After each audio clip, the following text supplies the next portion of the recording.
Okay, folks, we're going to give it just a couple more minutes. We're waiting on Kermit and Susan. That's okay. Talk amongst yourselves. I'm just speaking. It's okay. You seem to have the group's attention. I do. Don't I have the group's attention? Oh, there's one.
Okay, folks, we'll wait for the stragglers to come in. We're going to start anyways.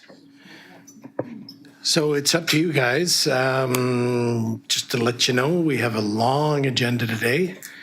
So if you like, I can speak quicker, or I can go really slow so we can absorb every moment. Quicker? Okay. Okay, anybody up for a break now, or you good? Yeah, okay. So we have confirmation of quorum. We're going to call the meeting to order and acknowledge that we are located on the traditional territory of the Lethbridge people. Adoption of public agenda. Second. So, Director Wally, Director Colburn. Petition and delegations, none. Adoption of minutes. Director Lott. Second. Director Varnish, thank you. Call to question. In favor? Everybody's in favor? Excellent. Anybody opposed? Sorry, you have your hand up. Yes, I do, sorry. And I that do. wasn't for in favor, okay. No, well, because in the correspondence, there is a letter which is noting an inconsistency with the minutes. And that is that the motion there, it should read that a staff report outlining next steps to be returned to the Electoral Area Services Committee. I'm just pointing out that that was the original motion and it's not included in the minutes. Mr. Yates. Thank you, Mr. Chairman. So we did review the minutes upon receipt of the correspondence. The minutes have been corrected because they were in error. So the minutes that you have in front of you are, in our opinion, correct. The other question that is raised in the correspondence could be addressed during the receipt of correspondence if you wish. do you have another question? Sorry. Just that I noticed that there were two motions that were, because I was reading the minutes, I noticed there was two motions that were moved by people that I don't think were at the board table. One of them was named McDonald, and the other one was named C. Anderson. That was McDonald on SRD 706/23 and C. Anderson on SRD 717/23. Right, thank you. Mr. Yates? Mr. Chairman, the board can either defer adoption of the minutes and have those corrected, or they could move the minutes with those Amendments. with those motions, rather, corrected ahead of time. I would have to research who, in fact, what the issues were, who, in fact, made the motions or seconded them in order to actually change the minutes. So it's at the board's discretion which way they wish to go. Board, I'll make a motion to defer the minutes to the next meeting until those corrections have been made. do we have a second? Director Mawhinney, discussion? All in favor? Opposed? Seeing none, motion is carried. Business arising, none. Public considerations, none. Notice of motions, none. Chair's report, none. Committee chairs report, the Electoral Area Service Committee, that the draft minutes of the regular meeting held, of the Electoral Areas Service Committee held on August 16, 2023 be received. So moved. Director Mawhinney, Director Wally, discussion. All in favor? Opposed? Seeing none, motion is carried.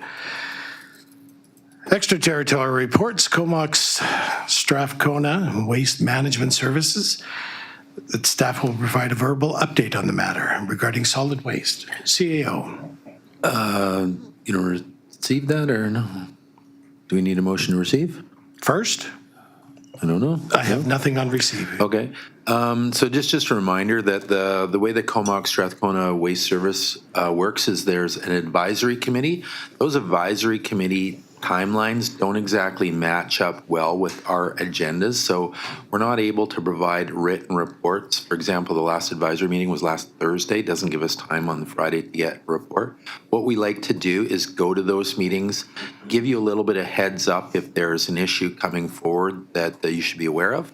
If there is, great. If there isn't, but just, and if you've had any questions. I don't know if you've received the board agendas yet for solid waste? Yes. You have? So if you have, Wolf can speak to the discussion that they had there. Maybe there's something controversial, maybe there's not. And if you have questions, now would be a good time. So Wolf will just give a verbal update there. And it's a standing issue on our agenda because we're never able to go to that meeting, have a written report, and meet our agenda timelines. Good afternoon through the chair and the CAO to the board members. I'm just going to give you some key points of items that came up at that advisory meeting last week that we hope to make decisions tomorrow. Some of these are recommendations, some of these are just for information. I'm just going to keep it high level. Feel free to actually visit the agenda and the reports that the Comox Strathcona Waste Management Group included and submitted to you, I believe, earlier this week. So the first one is with regards to the Association of Vancouver Island Coastal Communities. This association has been working for many years, and the recommendation in the report from the CSWM is to maintain the membership. And they also want to appoint a couple of directors, one that represents the Strathcona Regional District and one that represents the Comox Valley Regional District. So the level of commitment for the members is pretty low. It's one meeting every year, and it has been pointed out. We asked the question that the member who's being appointed need to be part of the Comox Strathcona Waste Management Board. So nobody else can actually be part of this. But if you guys are part of that, just be aware that decision has to be made tomorrow. I believe the meeting is, tomorrow morning. Maybe if I can just interject quickly Yeah. on that, and the rep for AVICC for this board is Director Mawhinney. So it may seem like logical sense to nominate Director Mawhinney to that AVICC board. Also, staff from the Comox Valley Regional District as well, SRD, meet twice a year. just to collaborate and learn about all the different issues that we're dealing with related to waste, so we can actually provide more information to the board members when that meeting happens every year. The second is related to the solid waste management plan. This is about consultation, so that process is underway. The report mentions that 11 different communities have been consulted. There have been 15 events, and there are more events coming up. Just for your information, there is one coming up here in Campbell River, scheduled for September the 19th at the Campbell River Maritime Hall from 5 to 8, and there will be an online engagement on September the 12th at 6 p.m. So more on consultation. And third item out of four I have is with regards to the roundtable discussion summary that happened back in June 2023. So the items that most important items discussed was taxation model evaluation and the cost allocation. Directors prefer funding through tipping fees with minimal taxation, aiming for a balanced budget. That's really important to point out here. They also spoke about individual and community use and benefit assessment, and the question of who pays, a debate on user pay versus taxation for cost allocation. So the results of these discussions will help or will inform the step 3 of the solid waste management plan, which is the management plan that the region is putting together to the Ministry of the Environment. That will be the plan that will help the entire region for the next 10 years, and that is underway. Item number 3 is related to used plastics regulation update. New regulation from the federal and the provincial governments. Still very unclear how is that going to be enforced, and I just want to inform that there will be a meeting organized by the ministry. There's a webinar scheduled for September the 28th, 2023. So we will be attending staff from the Comox Strathcona Waste Management too, so we can learn more about how this process is going to be, because this is coming up. I think it's going to be implemented January 2024. So more for us to learn, a lot of great areas. And the last item I have is related to the bylaw 720, which is related to the solid waste fees and charges. There's an amendment. There's an amendment to the fees. It will be a schedule attached to that, and you're going to see an increase in tipping fees from 145 to 155 per ton. There will be some increases to drywall, asbestos, rubble, and clean fill. And that's all I have. More details and information can be found in the reports that you have in front of you.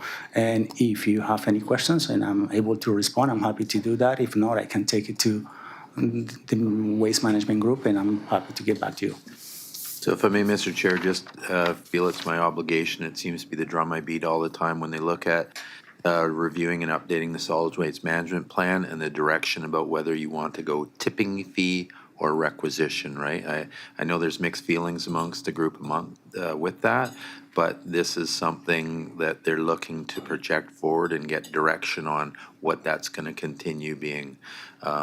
Again, right, wrong, or indifferent, I think we're somewhere around the 4 to 5 million in requisition for the service. That means we're not collecting enough through tipping fees.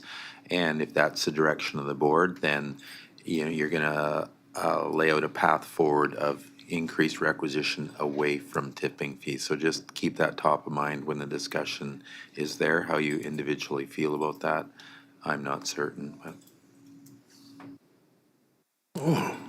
Any questions for Wolf? No? Thank you very much, sir. Motion to receive? Second. 1 second. We have Director Wally and Director Colburn. Discussion. All in favor? Opposed? Seeing none, carried. Staff report. Development variance permits application DV 4D 23. Berlinghoff, we'll say. Move receipt. Sorry, is that Director Mawhinney? Yeah. And Director Colburn, discussion? All in favor? Opposed? Seeing none, carried. And that the development variance permit, DV 4D 23, as presented in August 16, 2023, the report from CAO be approved. Move recommendation. Thank you. Second.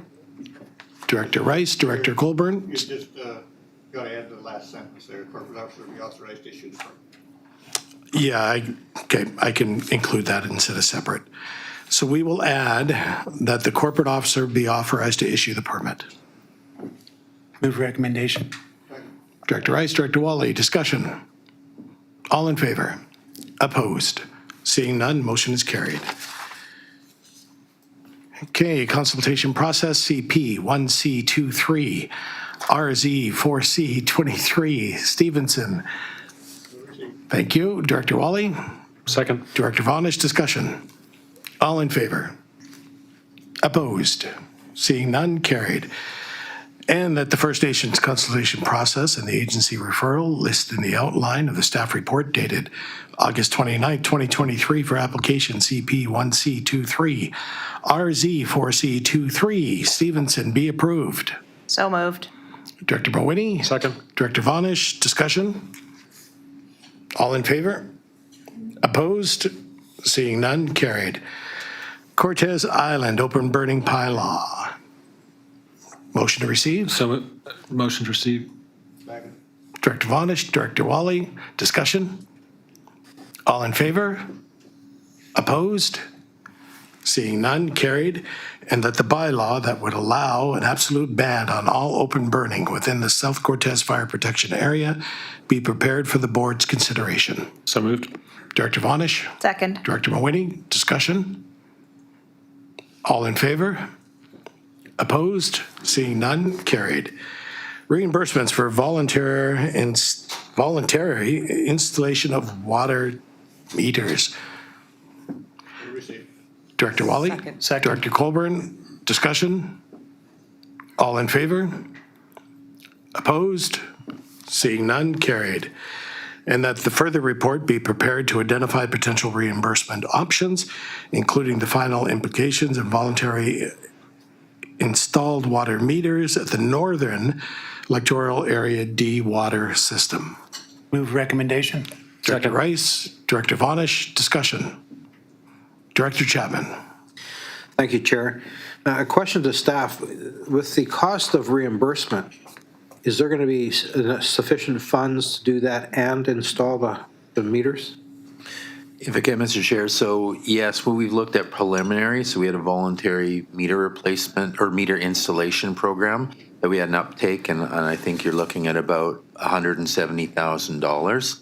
So we have enough in reserve to cover that and look to install the program. So we'll bring back a number of options to look at what those reimbursements are, but I think financially we're good.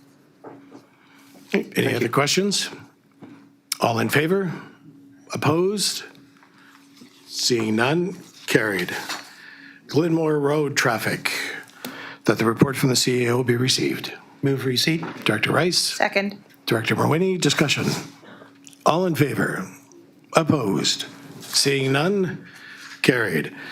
And that the report be prepared for examine existing bylaws, suggest that new bylaws and review enforcement of truck parking and truck use through residential neighborhoods, and that an alternative routes for trucking, access to explore and prevent trucks from entering an existing residential area via Glenmore Road in electoral area D, Oyster River, Butter Lake.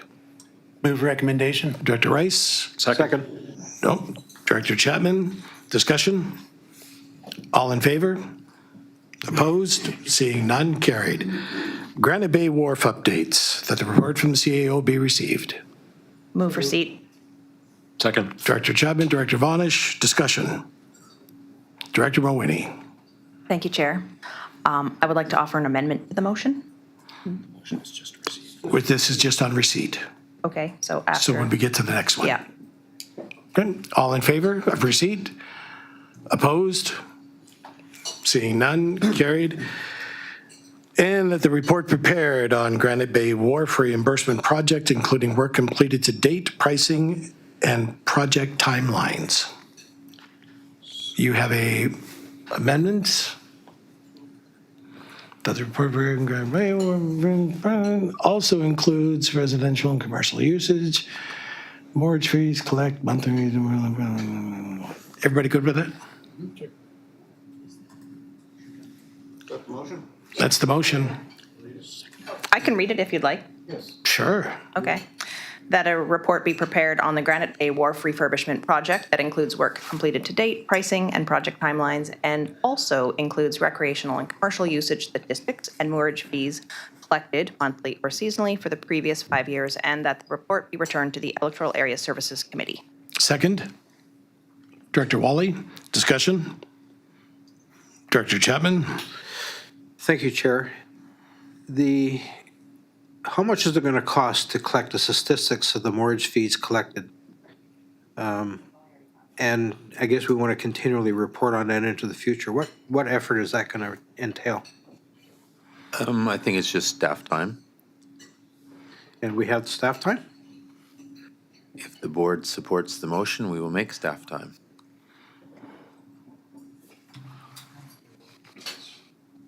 I think it's, go ahead, Director Chapman. Sure. Well, I would like. Sorry. I would just like to hear from the Lanyon? person making the motion as to the explanation behind this. Like, what's the intended use of that information, and why do we need it?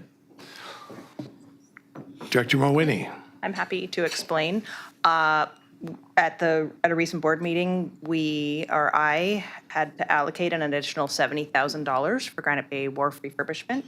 And the motion that, came from EASC was to understand what the project is, because there hasn't been any clarity for the directors on what exactly was happening. And beyond that, understanding, because the Granite Bay Wharf is one of several wharfs that are within the Area C Parks service, understanding what the usage rates are of that and what sort of fees are being collected for, there is a wharfinger, I understand, but, as a director, I'm not supposed to speak to the SRD employees such as a wharfinger, so I believe this is really the only way that I can receive this sort of information. Director Lanyon. Okay, and I'm just curious. Like, is it to question the value of the project, like whether we want to actually carry out the work? Is that why? I just don't understand the motivation for this.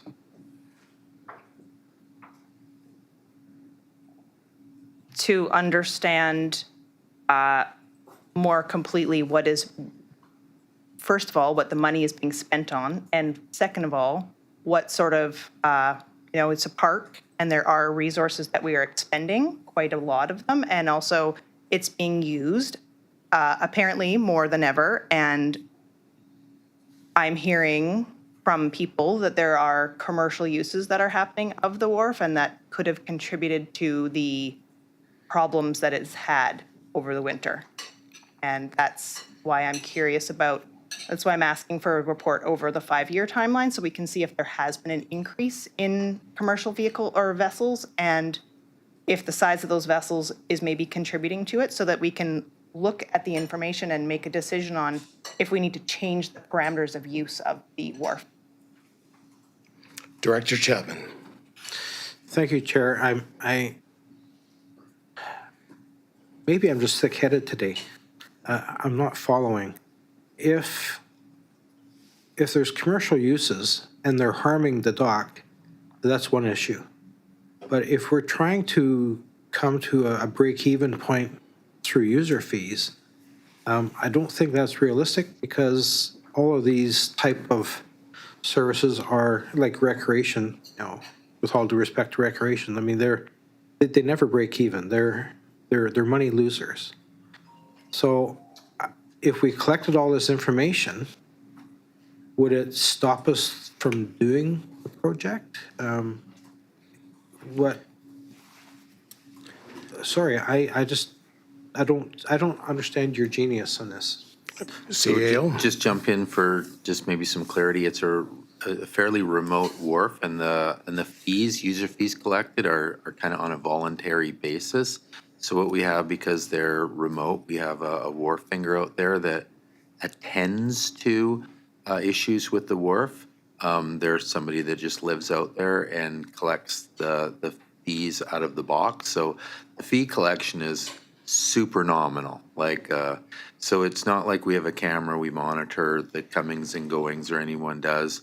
The statistics will be limited, and the fees collected will come nowhere near usage. Like there's just you know, the connection is so limited to that the amount of money we collect is insignificant. So, I mean, based on what I heard there, we won't get useful information for the time spent by staff, so I don't support it. Okay, Any report at all, or the additional information? hang on, your microphone is, The question that I was asking was, you don't support the entire motion or the additional information on usage? Yeah, just the additional staff time spent on the recreational commission, because we don't have statistics. We don't, like we were just told that the dollars will not give us that information. And so I don't know, it seems like a bit of a wild goose chase to me. Director Vonish? Is it not just an email to the Wharfinger saying, what are your statistics of use based on the collection? Is this a lot of staff time or no? Well, what's a lot? I don't know. We're going to have to communicate with the Vorfinger park staff, look at what kind of statistics data we have, which is limited, and then we'll produce a report that will have limited information. I mean, again, it's not like we have anyone out there counting usage or what type of usage. We just don't have that, right? It's a remote wharf. People put cash in the box on a voluntary basis. Wharfinger collects it, attends to anything that may be an emergency, damage, serious issue. I don't know how much time they literally spend focusing on the wharf. I would assume not a heck of a lot. Anyone else? Director Senate. Yeah, I'm going to make an motion to amend the resolution back to the original resolution. So we'll take out the additional information that's being requested. Do I need to read it out, or do you have it because the original motion? It was in the printed agenda. Okay, so we have amendment to the motion. Second, please. I'll second. Director Chapman, discussion? All in favor? Opposed? Director Wally, Director Mawhinney, Director Vonish are opposed. Do we have anybody online? Did Director Davis come into play? No? No? Okay. Just wanted to make sure I didn't forget him. Okay, so the motion is carried. So now we go back to the original motion that I first spoke about, which was that the report be prepared on the Granite Bay Wharf refurbishment project, including work completed to date, pricing, and project timelines. Do I have a motion, please? Director Chapman? Second. Director Lyon, discussion? All in favor? Opposed? Seeing none, motion is carried. Director Chapman? Chair, I wonder if anybody has a subsequent for collecting this information separately from this report. CAO? You know, the only information I would think that we traditionally would collect would be in the financial plan. So annually in the revenues, it would show up there. So other than that, it's just doing the same thing that we just talked about. Okay, motion is carried. We're moving on to number 7, short-term vacation rentals. Electoral Area C, the report from the CAO be received. Director Chapman? Director Wally, discussion? All in favor? Opposed? Seeing none, carried. Subsequent, Director Mawhinney? Thank you, Chair. I would like to move that we refer this report to Electoral Areas Services Committee for further discussion. Director Wally, second, discussion? All in favor? Opposed? None, carried. And does that also, okay, Electoral Area C Advisory Planning Commission membership application, that the report from the CAO be received. So moved. Second. Director Mawhinney, Director Vonish, discussion? Director Mawhinney. Thank you, Chair. I would like to move to defer this item to our next meeting. and that at that time, the report include all of the applications in full and hopefully at similar size. Sorry, similar size? There's a large discrepancy. Some of them are hard to read because they're so small, and one of them is very gigantic. Okay. Director Wally, further discussion? All in favor? Opposed? No? Oh, sorry. Scratching your neck. Do not scratch your neck when a motion is on the floor. Okay. Motion is carried. Refer to East. Sorry, I apologize. Refer to next meeting after East. Defer. Refer. Refer? Sorry. Did I say that out loud? BC Housing Community Housing Fund, that the report for the CAO be received. Second. Director Wally, Director Colburn, discussion, CAO. Thank you, Mr. Chair. This is just, again, to bring to the board's attention some of the housing funds. I know there's a focus on housing. We have made steps to establish a housing service, and so I don't think there's anything for us to do at this point. Just want to bring it to the board's attention that there is a housing fund opportunity. And again, as I've iterated on other funds, you need a housing service. The board has supported that. We're in process of it. But this is just, I thought, valuable that we're not able to apply for this, but we are making the right steps for future programs. You can see, as we spoke about in previous meetings, that establishing any kind of housing service, the province is going to want us to have a housing service. And we've made those steps. We're not eligible in this one, but hopefully moving forward, we'll be there. Okay, further discussion? All in favor and receipt? Opposed? Seeing none, carried.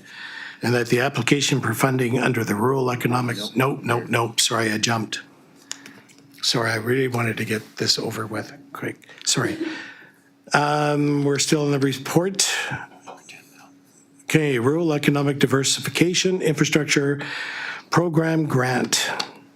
Program. Report from the CAO will be received. So moved.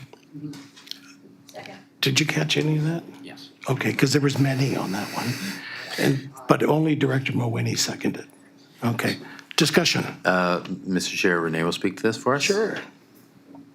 Good Hello. afternoon, Chair and Directors.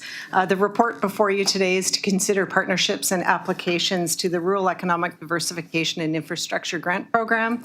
This is a provincial program. It's designed for communities with a population less than 25,000 or communities significantly impacted by the forest sector. The grant program supports economic development projects through 3 different funding streams. The grant program information was presented to the electoral area committee in August to discuss potential projects that may be eligible. We've reviewed a number of projects, and at this time, the projects that meet the grant criteria include an application in partnership with the Backcountry Horsemen of BC for trail rehabilitation and improvements to the Salmon Brewster Trail Network. This project may be eligible for 100% of project funding through the forestry stream. And if it's not eligible for 100%, it would go through the economic development stream where 80% of the costs would be funded. The Backcountry Horsemen of BC are currently updating their costs right now, and budget's being developed. They anticipate around a $500,000 budget. 20% of that would be $100,000 that they'd be looking for a partnership contribution. The second application is in partnership with the Rural Island Economic Partnership to expand the services of their Rising Tide Business Services Program to rural and remote communities and First Nations across the Connected Coast Network. They would be delivering digital marketing services and solutions to entrepreneurs and nonprofits, as well as skills training in those communities. The Rising Tide business program would be cost neutral to the SRD, and contributions would be in kind through staff participation. If approved today to proceed with the application, staff will work in partnership with the groups to submit applications to the READ-UP program. Any questions for Renee? Director Mawhinney. Thank you, Chair. What the Rural Islands Economic Partnership is offering sounds really helpful to promote in rural areas as they gain access to high-speed internet. The report mentions that the program will deliver training and freelance contract opportunities to 3 Indigenous coastal communities. I'm wondering which these communities are and if they're in the SRD.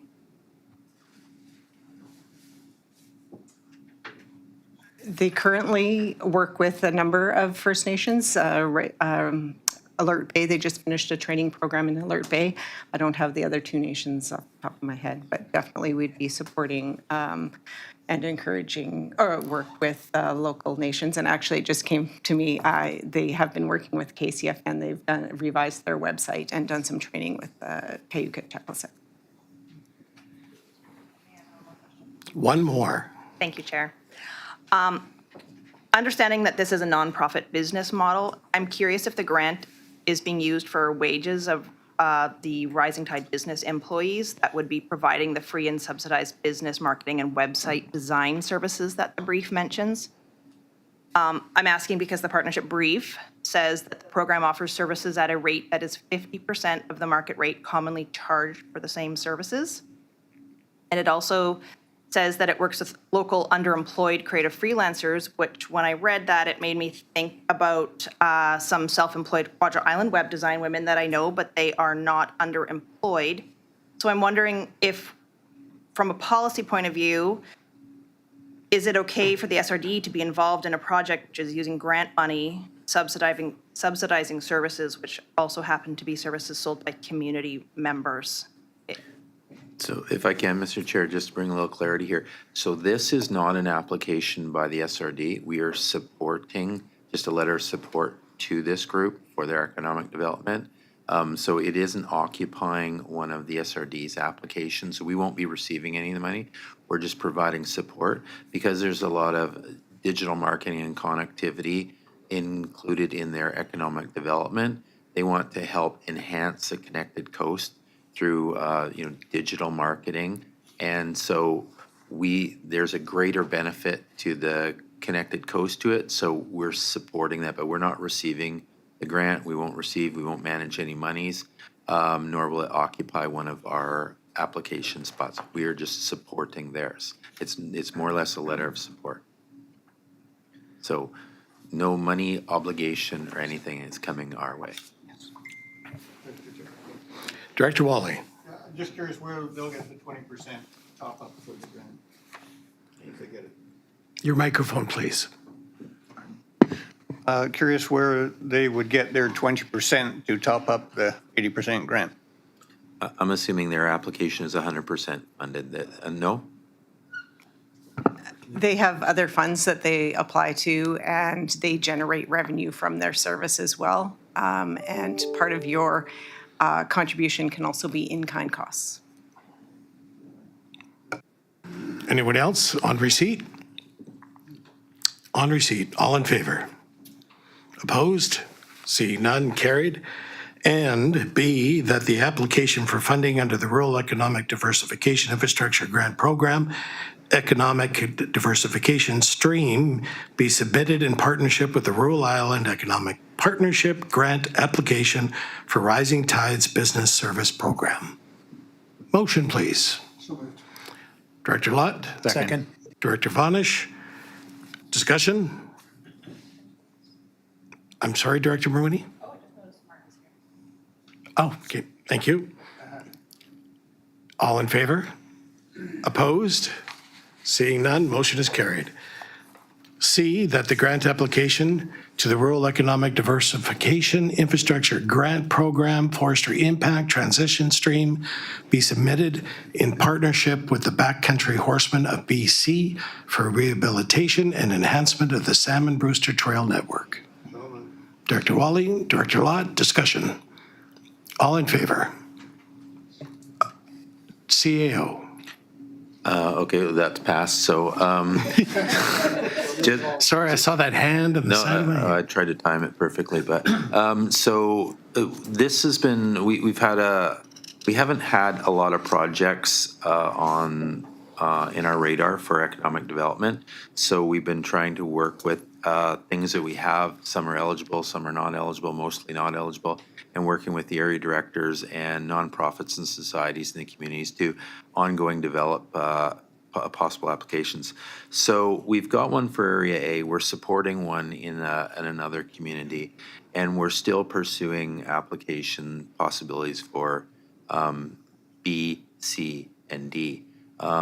So we have one that's come up last minute for the director from Cortez is supported, and I think we have a resolution. The application deadline is the end of October, so we have some time.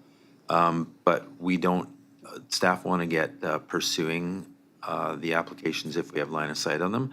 So I believe Director Vonish has a resolution for a project in electoral area B. And while we're pulling that up, we're continuing to work with C and D to try and find projects that would be eligible for the program. And if we do, those resolutions reports will come forward in October. Thank you. Just a quick background. Village Commons is a sort of a central place in Manson's Landing, one of the hubs on Cortez, and this is basically stage 2 of developing this land that will include putting in some septic and water to be able to have public washrooms and potentially a laundromat there. Budget's approximately $180,000. So I would like to move that a grant application to the Rural Economic Diversification Infrastructure Grant Program be submitted in partnership with Cortez Community Foundation for Phase 2 of the Village Commons project. Second. Further discussion? All in favor? Opposed? Seeing none, carried. I move part D, Mr. Chair, Sure. that if the Sam Brewster Trail project is not approved for funding through Economic Diversification Infrastructure Grant Program Forest Impact Transition Stream, but is approved under the Economic Diversion Stream, that 20% of the project funding be approved from the Electoral Area A Community Works Fund to maximum of $100,000. Second. Director Chapman. Further discussion? Approved. I'll just see if you guys are awake. Anyone opposed? Excellent. Carried. 2023 UBCM Convention and Ministerial Meetings. The report from the CAO be received. Move receipt. Second. Director Colburn, Director Mawhinney, discussion? Maybe if I can, just before Director Mawhinney here, I'll just give some background. I don't know how it's going for the villages and the municipalities and those that are new to the UBCM and the meetings, but it may come to your surprise that this information comes super late to us, right? We just have the ministerial meetings that were on the top target from them, and we just got this information the other day. So there are going to be staff meetings, or meetings with staff and other ministries that, believe it or not, you still haven't got yet. So we're bringing this forward that these are the meetings we've got. What I've tried to do is, based on the discussion that we had, include directors in the meetings that had background, had a relevance to it, and included here in the reports. We've also attached our briefing notes in there. So this is what we've got. We know the timing and the place of them. And I wanted to just provide it for information, as well as ask if there's other directors that want to participate in these meetings as well. So they're 15-minute meetings, as we know, 3 topics, 5 minutes each. You can have a few people there, not a cast of thousands, but if anyone feels that they want to be part of these meetings, just let us know and we'll include it in your schedule. And how, again, I've populated this, there's a one, and I think it's Director Colburn that we've narrowed it down to. I'm pretty familiar with all the subjects here, but we had one with the legislative service, thank you, that was uncertain about much background. We've tried our best, but whoever made that suggestion, please raise your hand and you're going to be part of that meeting. Okay, good, thank you. Director Colburn? Microphone, please. Thank you. This one for sure, absolutely, I will be at. And I'd like to be part of and maybe use some of the speaking notes for the MA meeting, the Municipal Affairs. Timing, though, might be an issue between those two, so just saying. Yeah, and you know what, if you want to be there and can't make it, not the end of the world, but I think they want to see who's participating in it, so err on saying, yeah, you're going to be there, and we know the schedule's kind of crazy next week, and if you're not there, you're not there. And I actually had a second question on that before you said any of that. I was wondering if Michelle or MLA was coming with us to any of these. She has said she's interested in attending all of them, so we've included her in all the meetings. Fantastic. And when I say all the meetings we've got approval for. Isn't it late this year? It's super crazy. late. So, yeah, we, again, I don't know how it's going for the munis, but we don't have line of sight on anything but what you see here, and it's Wednesday and it starts Monday, so. It's the same in our municipality. Thank you. We still haven't got word back yet on many. Not even the polite, no, I'm sorry. Director Davis, you're on mute. I understood that part of the sign language. That was like, what the heck is going on? I got that, yeah. You're happy to see me? Okay, good. Yep, perfect. You're muted. You're still muted. Okay, listen, when you do get that audio thing worked out, just give us a shout. We'll jump back to you. It shows you're muted, Director Davis. Yeah. What about the chat line? Yeah, you're unmuted and we still can't hear you. Okay, yeah, I will. I'll go ahead with somebody else and we'll get back to you. Good suggestion, thank you. Director Vonish. Just wanted to just briefly talk about the tax on vacant homes. I think this is a really innovative way for us to bring in some new revenue for housing. And I'm looking at a modest tax on folks that can have a second, third, or fourth home and leave it empty for most of the year. I'm proposing $2,500 for the year, which I think is very reasonable. I'm also proposing that it be an MRDT style tax where communities apply for it. So rather than being imposed places, communities can ask to have it imposed. For example, in Cortez, 240 empty homes, $2,500 a home, that would generate $750,000. That would service a $10 million debt, which would start our housing project tomorrow. So I think it could be something useful for areas within the regional district, but also an example for the province. Okay, thank you. Anybody else on receipt? Director Mawhinney? Thank you, Chair. I would be happy to join the meeting with Municipal Affairs to discuss the infrastructure deficits for small rural communities. CAO? You're on the list. Okay, so we're done with that. Are we not? Are we done? Do I have to? Okay. All in favor? Director Colburn first. Sorry, you had more? I have a proposed solution. If Director Davis wants to call me on the phone, then I can put the phone up to the, I've had the same problems at home, and so I'm trying to be inventive here. Director Davis, maybe if you have something, put it in chat, maybe type it, that'll work. I'm going to assume you want to participate in a meeting, not if that's correct? You just dispute? Yeah, okay. All right, well, we'll connect later and we'll figure out what meeting, or you can put it in chat and we'll add you to the list. Director Lott, sorry, you had your hand up? You're good? Anyone else? All in favor? Opposed? See none, carried. 12, excuse me, grant opportunity, disaster risk reduction and climate adaptation. Report from the CEO be received. Move receipt. Director Rice, Director Chapman, discussion? All in favor? Opposed? Seeing none, carried. And that the board authorize an application to the 2023 Disaster Risk Reduction Climate Adaptation Grant Program as identified in the September 8th, 2023 report from the CAO. and that the regional district commit to overall management of the grant if the application is successful. So moved. Director Lott, Director Chapman. Discussion. All in favor? Opposed? Seeing none, motion is carried. Natural Resource Committee, terms of reference. That the report from the CAO be received.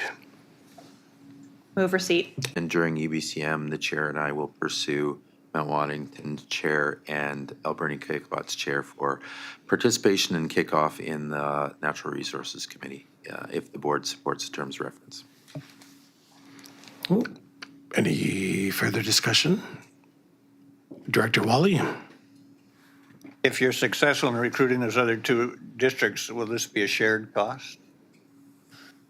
Yeah, and I think there's no real tangible cost as we see it right now, other than the time participation by those involved. But certainly if there's things that come out of this, maybe even if you want to, we can make a resolution that any costs from the Natural Resource Committee are shared. That would certainly be something we can do. We could do it now. We don't have to do it now, but we don't have line of sight on actual costs, but that would be the presumption that we're sharing the cost there. We should probably wait and see if they're interested or not before we make a resolution. They've reached out to us and said they're interested, and that's why we've included them in this. Any other discussion? Director Mawhinney? Thank you, Chair. When I read the terms of reference, I noticed that neither the overview nor the purpose and mandate mentioned First Nations. I think that these are shared resources that we're talking about, and the communication and the collaboration with nations would do well to be included in some capacity in one of those two sections, either the overview or the purpose and mandate. So if I can, that's not a bad idea. How terms of reference generally work, and First Nations here is a good example, is we've included membership First Nations in here. And then what generally happens is the committee meets, the terms of reference get enhanced, refined, expanded on those based on the membership and what they want to accomplish. We've done that a few times with First Nations as well. So we kind of seed it with high level. Not that what you're saying isn't valuable, and then generally wait to see what the committee's focus is and the board's support, and then we kind of fulfill that. It's difficult to nail everything with what the terms of reference of that committee wants to do without the committee members being populated and hearing the discussions. So this is kind of a start to get things rolling, and then generally you start exploring the terms of reference where you want to go with it. So we can add something, if you will, if you have a resolution, or can hold off, and as a committee it gets rolling, then the committee very likely will expand their terms of reference. It's tough for me to determine what that committee, because it'll be all elected officials, actually wants to do. So the board says, hey, establish a natural resources committee and a terms reference. Okay, I don't really have much direction or know exactly what they're going to do, so high level I produce this. Okay, yeah, and I totally understand that, and I guess I was just thinking that respectful terms of reference may encourage First Nations to consider engaging with the committee. And then other than that, when I read it, I noticed that 3.3 and 3.4 are markedly similar. And my other question was around what led to the decision that the chair from each regional district would be one of two appointed representatives, and if there will be alternates appointed for the two positions.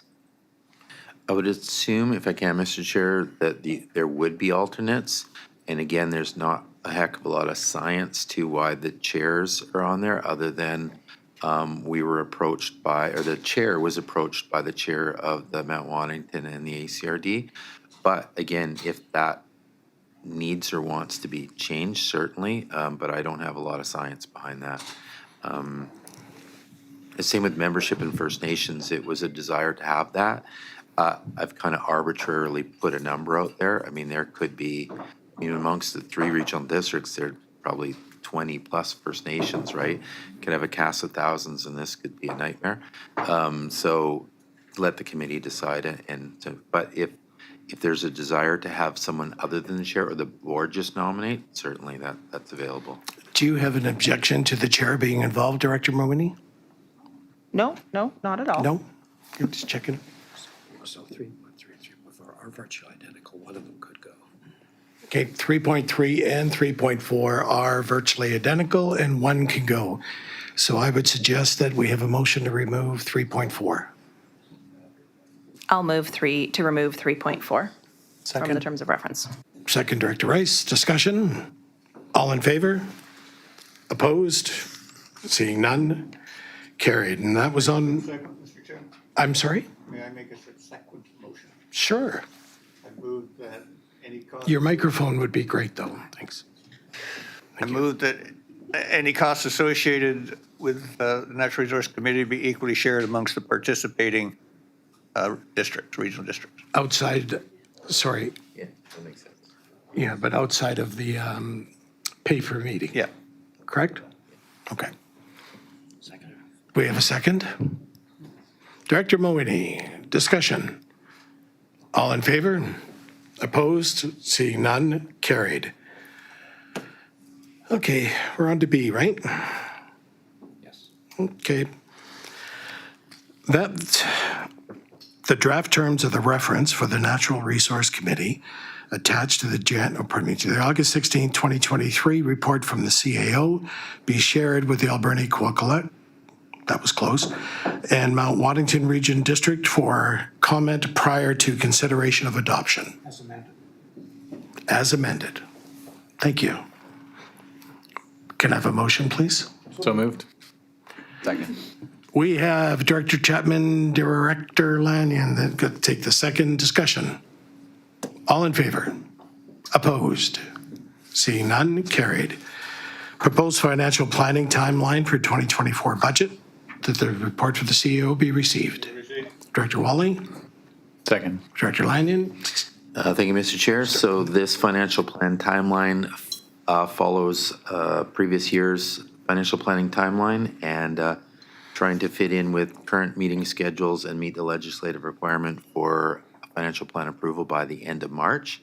This doesn't limit us from adding meetings. We've done that kind of organically throughout the years, but what you see here is a product of those additional meetings, but it doesn't limit it to that if there's the need by the directors to have more. But this follows our past practice of meeting schedule to meet the financial plan deadlines. Also, there's a room you can see in there if the financial planning is completed before the prescribed dates here, then it's adopted and we move on quicker. further discussion, Director Wally? Yes, I'd like to request that we schedule an electoral area meeting after December 14th and before January 24 to review electoral area shared services. If it comes to that time frame and we don't need that, we can easily cancel it. But just to have a time slot for it. That's my motion. I don't think anybody's going to be, I think everybody would probably be available December 26th. There's, That'd be great. yeah. But that's after. Oh, yeah, that'd be fine. He's a joke. Still on receipt. Anybody else? I just had Director Rice. one comment. In the information, it did talk about the ability to have a town hall meeting. I'm just curious, are we going to get some more information on that so we can kind of get an idea of what that would look like? We can, certainly. In the past, and Director Wally can certainly speak to it, having been here for the years, there has been there was a desire from EA directors to have community financial planning meetings in their areas. To say those were poorly attended is an understatement. And so we had direction from the directors to not continue with that. If there's the desire to have financial planning in your communities, we're certainly open to getting that direction from you, and we'll find time to schedule that. So if there is that desire, let us know. It doesn't have to be today, but realize that we have to have something to plan, schedule, and offer the community. And and it has to fit into the schedule as well, right? So it should be earlier in the process than later, and let us know if you want to have those. Thank you. Okay, still on receipt, Director Chapman? Quick question for the rural directors and staff. I mean, is it possible to have these meetings online instead of in person? I guess anything's possible. Just to give you some feedback on attendance, and again, I'm sure Director Wally will support me. It's quite an effort to go out in the community, get this information prepared, billboards, financial plans information. And I think our highest attended meeting was 4 or 5 people. So in that we went out to Cortez, Sayward, Area D, and Quadra. So really poorly attended. And, again, I've been here 9 years, and there has been, very little appetite in the community. Not that I'm trying to sway it, but we have gone out there and provided, and people just don't participate. They really don't. Again, I don't know if we've seen 5 or 6 people at the most, so. Not worth it in that area for sure. Any further discussion on receipt? Okay, all in favor? Opposed? Seeing none, carried. And that the 2024 financial planning timeline attached to the report from the CAO be received. As amended, Mr. Chair. Second. Director Chapman, discussion? All in favor? Opposed? Seeing none, carried. 15, the 2023-2027 strategic plan finalization, that the report from the CAO be received. Move receipt. Director Mawhinney, Second. Director Vonish, discussion? Mr. Chair, if I just may add, so this is just to go over our strategic planning session and trying to finalize that strategic plan and coming up with a date. So looking at all your calendars, we're proposing October 25th as a date for a committee of the whole meeting to hold that. How late would that go? I don't anticipate it's probably more than an hour. It won't be long, and again, while we're talking about it, I think committee of the whole, this is an item that could go to the board, but, from my perspective, if it's an item that's gonna, dominate a significant portion of the board meeting, we try and segregate it to COW and have those single meetings, so we don't have a 4 or 5 hour board meetings, but I think an hour is probably fine. Any other discussion on receipt? All in favor? Opposed? Seeing none, carried. And that the Board of Directors Strategic Planning Session be scheduled for a Committee of the Whole meeting for 3 p.m. on October 25th, 2023. So moved. Director Second. Chapman, Director Mawhinney, discussion? All in favor? Oh, Kermit, sorry. Director, is that Dahl? I was just going to mention that October 25th is the Wednesday in the middle of VIEA. In the middle of, sorry, who? It's on Wednesday, which is the middle date of VIEA, VIEA.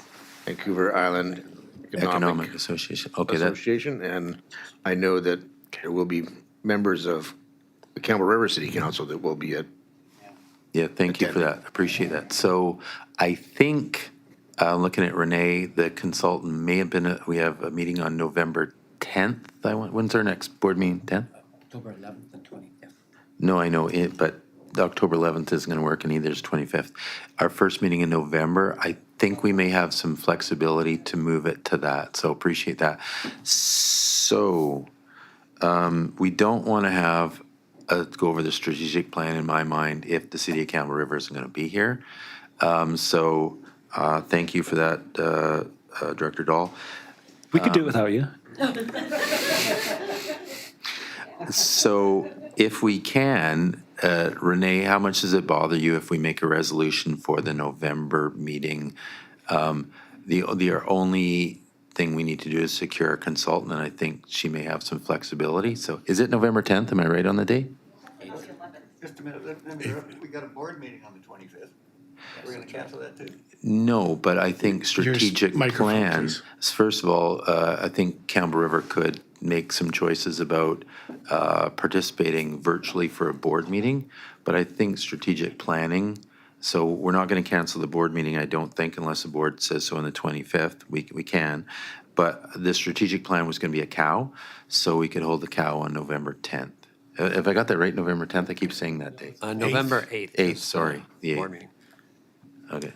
Sorry, I was just going to confirm that it is November 8th, and 2 weeks ago, our facilitator had availability, so as long as she has availability still, I don't think it'll be an issue. Okay, maybe then if we can, Mr. Chair, let's change the resolution on November 8th. Or if somebody can make a motion for that. Oh, Director Chapman moved that. Second? Director Lott. Discussion? All in favor? Opposed? Seeing none, carried. Only 15 pages left to go, folks. Notice of Crown Land Reserve. The report from the CEO be received. Move receipt. Director Von Esch, Director Mawhinney, second. Discussion? All in favor? Oh, CAO? Well, just a reminder, if these are the opportunity on Crown land referrals, if directors have comments, they're to be made at the board. So this is your opportunity to make comment on the referrals. Director Mawhinney? Seaweed farm, cool. Anybody? Director Davis? I'm just testing my mic. You're there. It works. Excellent. I can hear you. Okay. So that was on receipt. That's all that's there. That's all that's there. Termination. The determination. Oh, I thought you said termination. That's a long ways away. Determined. Did we call the question on that? Yes. Okay, good. So we're going to request for financial assistance from the Quadra Island Recreation Society. Report of the CAO be received. Move receipt. Director Colburn, Director Lott. Wasn't it? Yeah. Your hair's curly. I guess that would be Director Von Esch. Was it Mawhinney? Gee, y'all talk, I get so confused. You're fine? Okay, let's do rock, paper, scissors. No, okay. Move forward. Report be received. We have the second? Receipt. Okay, we have the second discussion. All in favor? Opposed? Seeing none? Carried. And that the supplemental report from the CAO be received. Move receipt. Director Mawhinney. Second. Director Colburn, there we go. Discussion. All in favor? Opposed? Seeing none? Carried.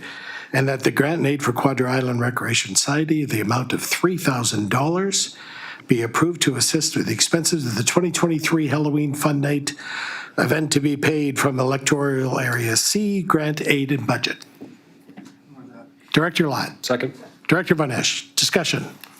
All in favor? Oh, discussion. Yeah, Director Lanyon. I have a quick question. Just, I would like some more context. So for future understanding for these sorts of things, like first off, it's $3,000. So I'm curious why an item of that size makes the agenda. And then the second thing is, what implications are there for Area C? Like, does this use up a limited budget that's set at the beginning of the year? Or is this something that just comes out of the general pool of funds that all municipalities and areas are contributing to? Thanks, good question. So one is each electoral area, the funds come out of their EA, and we have had over the years a number of discussions on the policy of grants and aid and how they're used. They're voted on by the EAs, and therefore the policy is the policy of grants and aid by the board has not changed.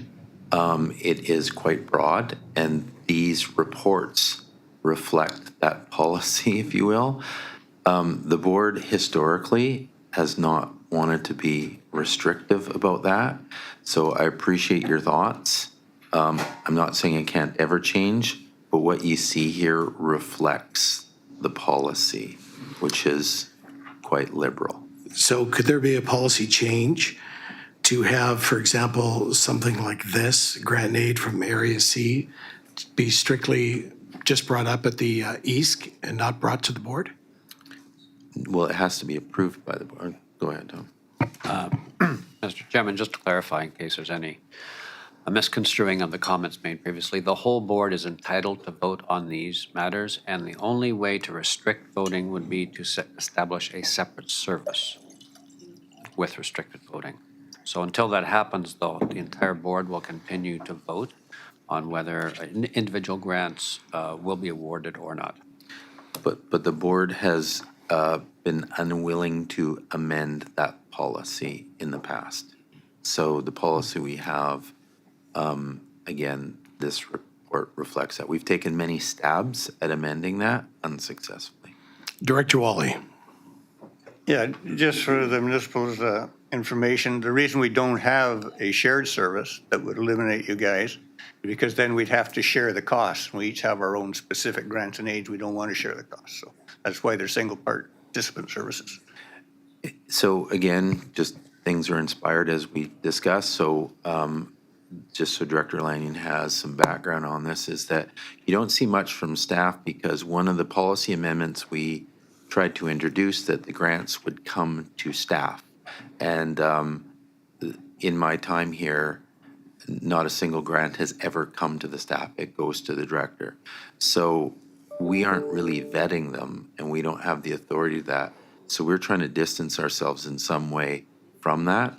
And it is, as the grants come from the directors to us, that is not what we ever recommended, but the policy, the policy was not supported that grants come to staff and we could vet them and bring them to the board. Any further discussion? No. All in favor? Opposed? Seeing none, carried. D, that a report be prepared to identify the permit use for funds provided under the contract to Quadro Island Recreation Society. So moved. Director Mulwiney, Director Wally, discussion. All in favor? Director Lanyon, sorry. Why do we need a report for this? Like, what is that going to give us? A report for the grant and aid? Oh, sorry, report for the grant and aid. Well, you could have a report. What this is the board needs to resolve to issue the money to the society. So we need a resolution for that. But as you can see, the report from staff is pretty thin because we're not, in essence, endorsing it. We're kind of distancing ourselves from, the recommendation. Like we don't recommend it. We're not kind of part of it, and that's how the policy reflects it. So it's. My thing here is we're going to spend, what, $1,000 of staff time to give out $3,000 and identify the terms of its use. Like, it's not an efficient use of public funds and not in the public interest if it costs this much to give out $3,000. You could be right, yeah. The thing is, what's the alternative? If the director wants to give a grant and aid, they don't have the authority to just go, here's $3,000, right? The act doesn't permit that. So any service that is an individual service, the act says that's a service of the board. You can't act as an individual. So I don't know how they would give a grant and aid without it coming to the board. A service of one is a service of the board. So that's a challenge with that. We don't spend a lot of time on this. Again, if the director supports it, we have a template and it's a flow through, but it has to be endorsed by the board.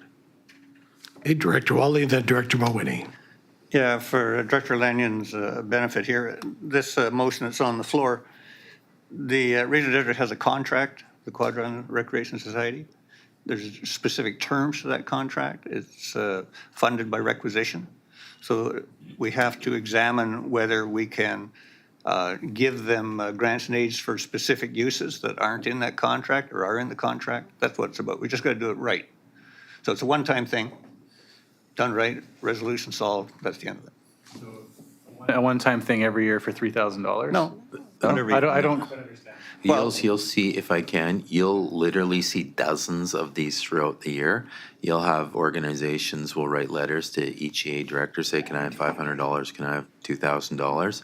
And because that EA director doesn't have the authority to individually, it has to come to the board as a resolution of the board. So we do spend very little time on it, and it's a template, but I don't know how to get away from the resolution that the board supports it. The other thing, because it's a motion of the board, you may want to see it in that it says an amount that you're not comfortable with, that, you know, they're giving it to their brother, or it's $25,000. So one of the narratives for myself over the years has been, look, some of these grants from previous directors have been in the 10, 20,000 range. Well, if you need 20,000 every year, maybe that's a service. And maybe that's something that catches your eye at some time that you see them and, yeah, maybe it's $3,000, but you're like, well, is that for a grant or is this operational cost? So it's at the discretion of the board. So some can climb up, and so, you know, you have a say in that. But we don't have a vehicle for individually just saying, just give these people the money, so. Director Mulwiney and then Director Dahl. Thank you. The motion that we're discussing is not to do with the grant and aid. That one, I believe, has already come and gone. And the motion that we're discussing is that there's a report prepared to understand the relationship and the contract between the SRD and the Quadra Island Rec Society. It is, but I think Director Lanyon was, you know, curious why you'll see dozens of these come all the time. What the report is a one-time request, which is to provide clarity for the board and for EASC on the functionality or the propriety of providing a grant and aid to the Rec Society, because it's, as we discussed at the EASC, was it would be preferable for the Rec Society, it's considering they have a contract with the SRD, to include requests within their budget that they provide to us. And staff gave the direction that the first step in having that conversation with the Rec Society was to have a report on the contract as it is now. Yeah, so there has to be, and the reason we have that is so there's some accountability that, you know, we give them X amount of dollars and it can only be used for X, Y, and Z. If we don't have that, we give them money and then there's no accountability for it. So we need to clean it up because we fund the Rec Society.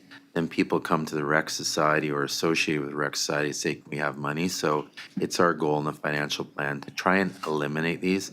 Like we had one today, you know, for Friday Flicks and Halloween, and that's just a waste of everyone's time. And during the financial plan, we're looking to eliminate that. So we're not wasting time on that because it is a waste of time. It's a red herring right now in our financial relationship that we're going to correct. Director Dahl.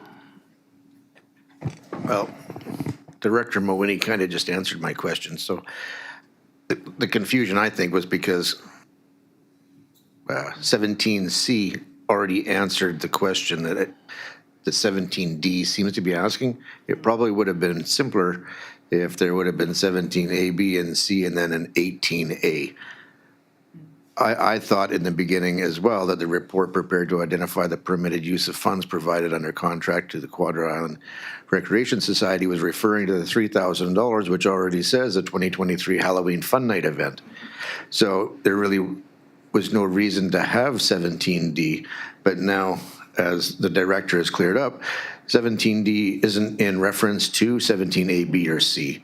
So I think it would have been simpler to have had it as a different item on the agenda, but. Yeah, my apologies. You're right. It's hopefully we'll correct this in the financial plan moving forward because this is just a gigantic waste of time for $400 and $500 all the time. So we'll fix that.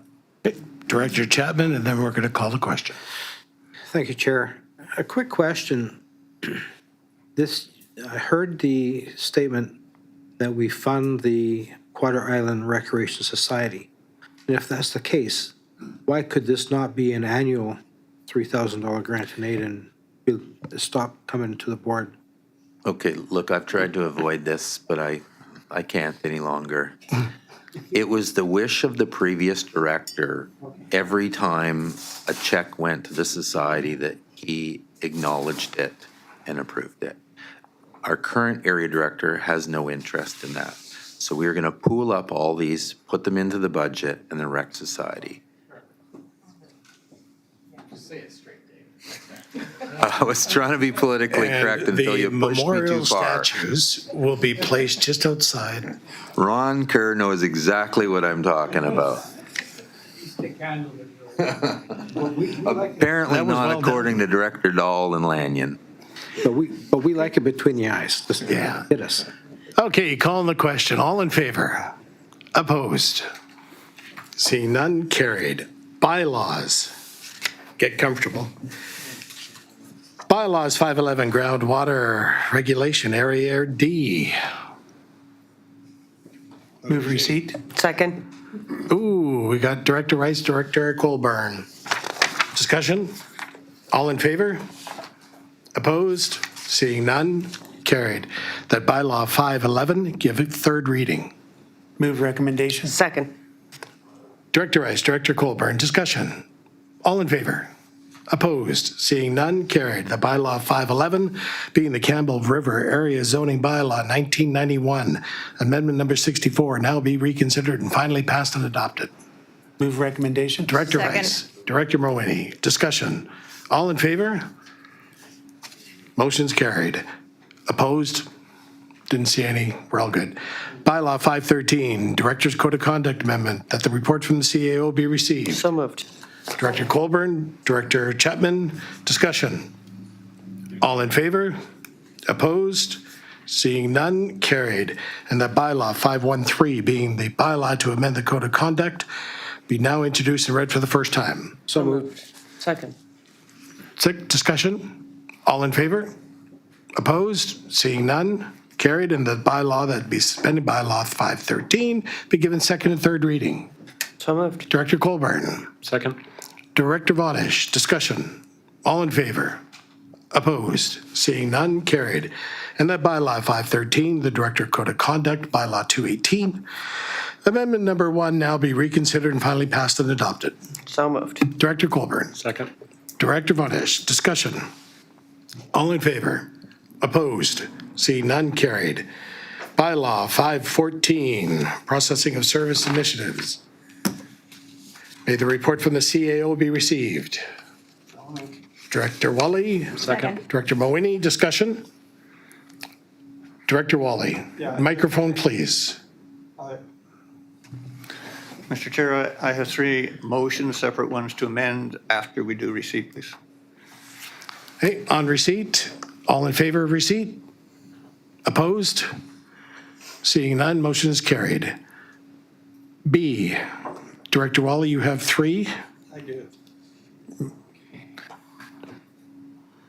So just as a way of introduction, as you will all recall, the review of this entire topic was precipitated by the provincial ombudsman.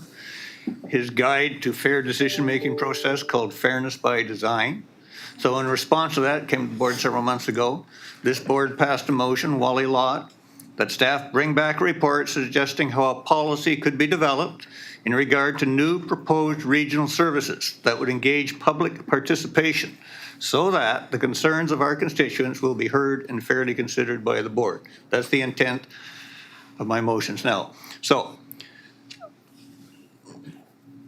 first of all, with respect to our proposed bylaw on page 2, section 6, entitled Where Additional Public Input Desired, the Ombudsman states, as part of your organization meeting its duty of procedural fairness, ensure that your decision-making processes provide opportunities for individuals to meaningfully participate and be heard when you are proposing actions or making decisions that impact them.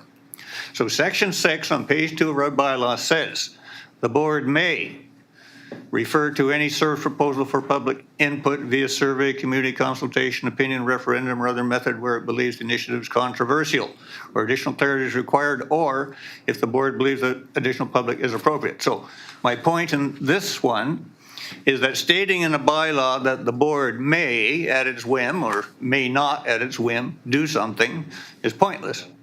Doesn't meet the criteria of meaningful participation by the people who will be impacted by our decisions. So if we are genuine about wanting the concerns of our constituents to be heard and fairly considered by the board, it shouldn't be optional as to whether we even wish to hear their opinion or not. Therefore, I move that number 6 read, the board shall refer any service proposal for public input via survey, and the rest is as written. So the changes just change may to shall, and I want to add the word or before where. So it says where it believes the initiative is controversial, or where additional clarity is required, or if the board believes the additional public input is appropriate. Director Langen. This is too complicated to just listen to. I'd have to see that in writing. And in general, I guess I'd be interested in maybe some staff commentary as well, if there are no other elected official commentaries.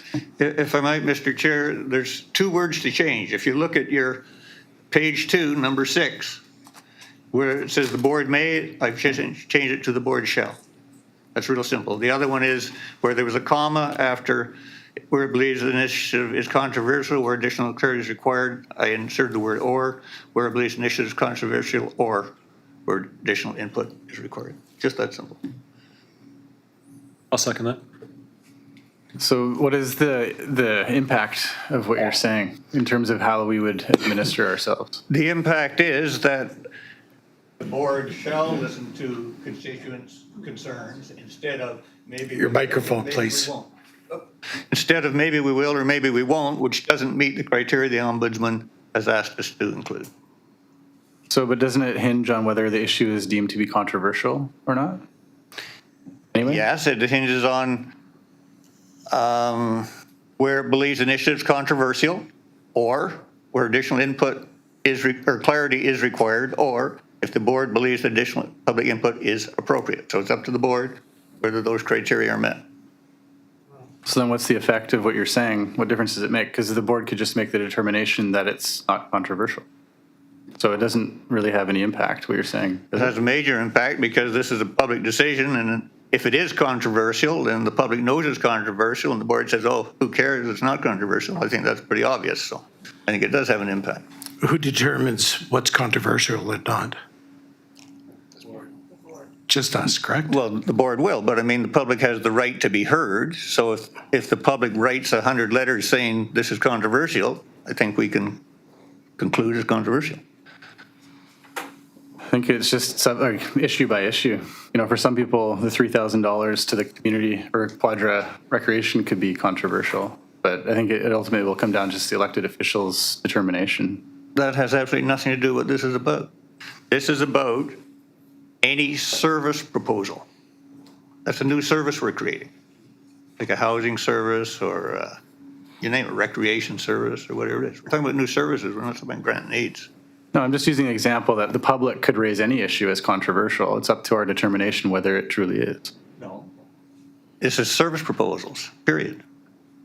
So you're saying any new service would have to be given a public input opportunity, slowing down our ability to do our jobs? It gives the public the opportunity to be heard on a new service proposal. Just heard. You don't have to do what they say. You just got to listen to them. But just for clarity, so the public assent methods all provide community opportunity for community input. So new service proposals, we either do it by direct or assent if possible, AAP or referendum. So all of those processes still allow for public input. There's nothing that prohibits public input regardless of what we do. Director Mulwiney. Well, Area C having just gone through an alternative approval process, a comment that I heard quite frequently from community members was how unfortunate that an AAP is really focused on the negative, and it only provides an opportunity for people who do not agree with something to be heard, and that the majority or maybe majority, the other people who are in favor of something don't have a way to be heard through an alternative approval process. And maybe Director Wally's changes would address that. Well, I would disagree with that in that silence is support. So, the act allows for a referendum, let's say, and you need 50% of the votes. So you could have Campbell River, I knew this happened in Nanaimo, so they have 80,000 people and they did a recreation referendum at one point, and they had, I think, 1,800 votes, and it was not supported. So you're looking at that going, well, 80,000 people, you had 1,800 people get off their butt and go vote. Did that represent the fairness as well? So there's good and bad about both. The AAP provides people to issue a petition against their support, and then if you're in support, you're silent. So I don't know if there's, it depends on the circumstance what the perfect option is, but they certainly all provide for the opportunity for public input. There's nothing that can restrict us for that. Director Kerr, and then back to Director Wally.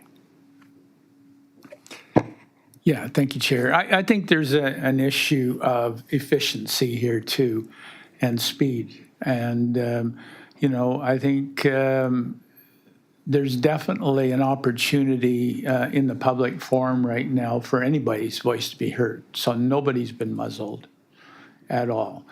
But I think that giving the board the leeway, to me, is I'd rather err on the sense of we have the choice and the board's wisdom actually carries the day, rather than having a bylaw says shall and must, when it may be a situation where it's obvious that it's not the right decision.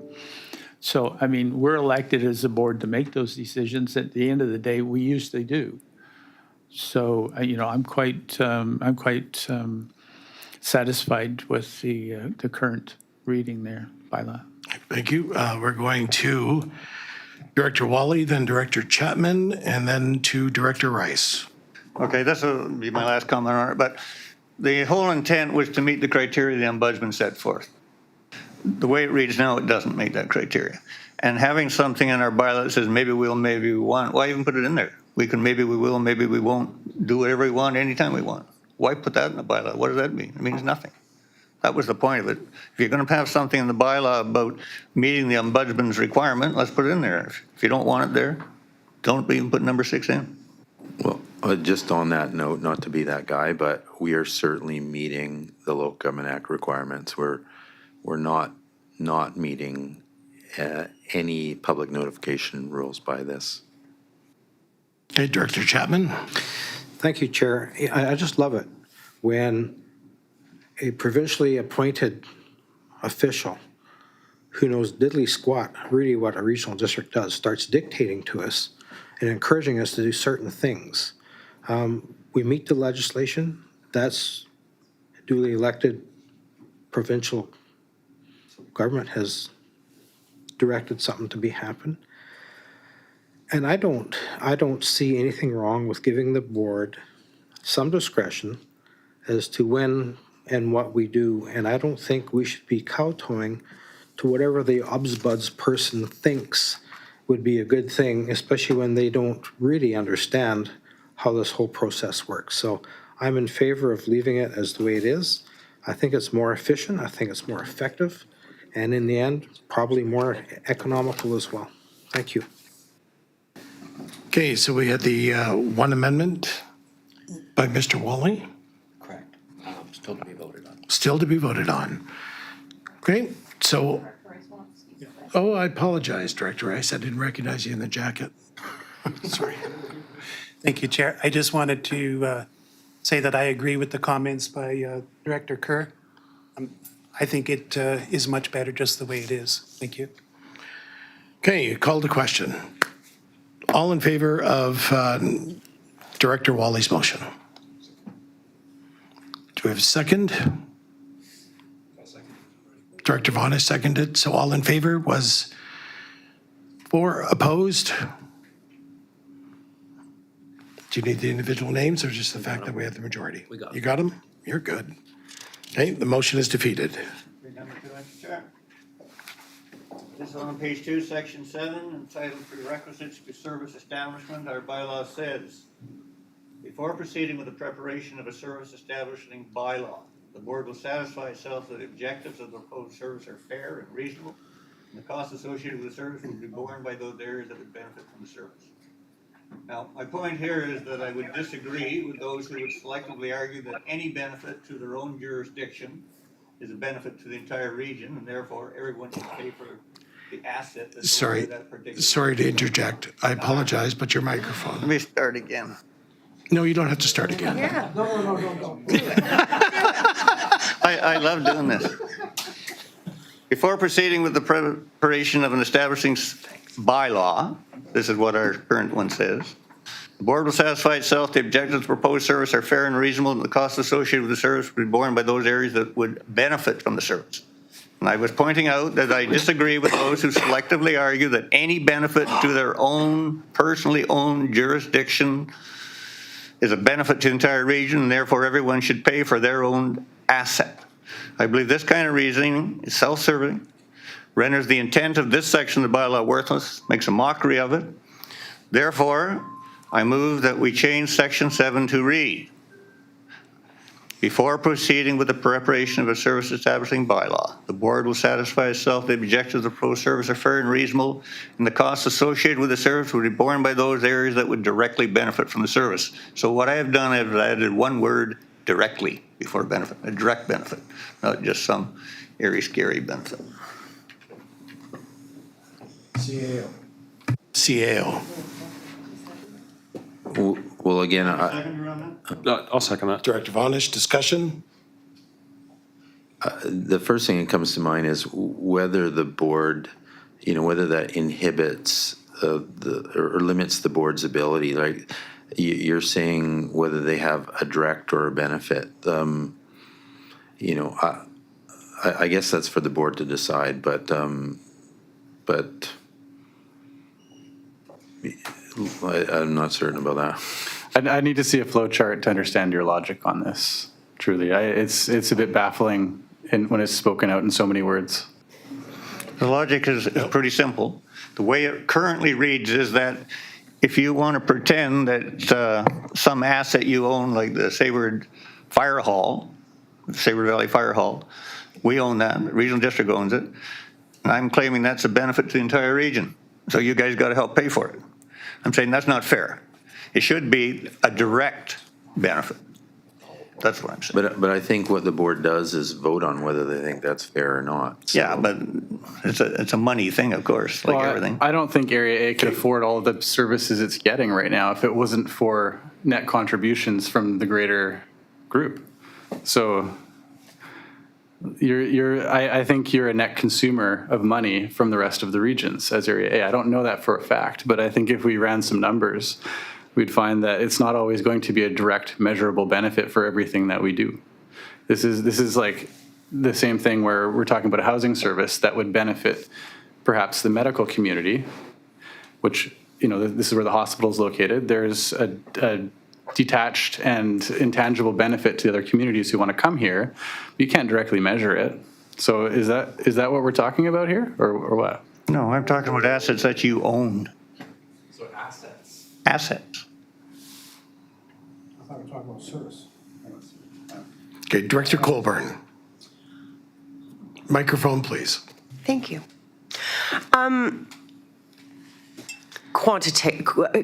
This is the question that I have on this is quantitative. How do we qualify direct? Don't we do that as a board when we're making the decisions about this? I've been at this board for board table for a long time, and we've had this exact same conversation about tourism. That doesn't benefit anybody in any area. Or it benefits everybody in all areas, or it just benefits some in some areas, but how do you quantify that? How do you put a number on that, whether it affects someone in your region who runs a farm stand that gets higher than normal traffic because of a tourism? I don't want to see us go round and round in this. I think that we make these decisions as we go, and I don't know how to quantify direct or indirect benefit. That it just doesn't make sense to me. I don't have the numbers or the stats behind to quantify that. Okay, move to question. All in favor? Opposed? Well, I think that's defeated. That's 2 out of 2. One more. Do we have to do this? Last one, you guys. Page 3, section 9, neutrality for local services. Okay, so it starts off the regional board. Now, this section used to say the regional district. Now it's been changed to the regional board.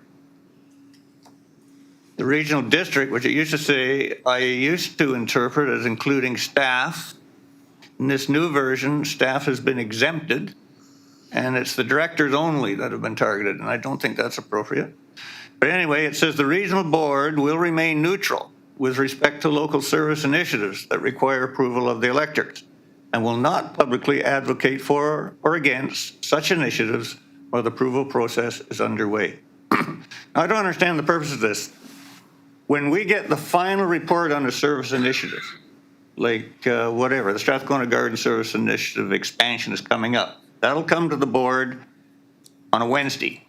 We'll get that final report Friday evening. Between Friday evening and Wednesday, when we make that final vote, there's no opportunity for us to talk to our constituents. But when it comes up to an AAP or whatever process the electoral areas are going to have their constituents respond to, they don't know squat. They've got no newspapers. They don't have access to social media. We don't put it on there. So they're going to start phoning their elected representatives and say, well, what about this? What about that? What's this? What's that? This bylaw is saying we can't advocate. We can't tell them what we think. I don't think that's right.